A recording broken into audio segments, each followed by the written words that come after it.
fun outdoor project today. This evening we are mulching the garden beds. This, what was previously a potato bed, there's nothing planted here now, but it was potato. We ran out of mulch, so come back to that. But over on the other side of the garden, we mulched the squash bed.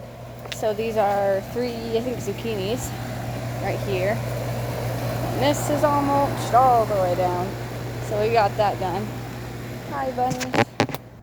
You guys doing good? Yeah. Clover's sitting on top of the hutch. He loves to sit up there. I don't know why. He has this whole thing, and he spends most of his time up there. But anyway, the bunnies are doing good, so that's good. And yes, the cats are gone, but they are not rehomed. They are just away for a little while, and you will be seeing them again.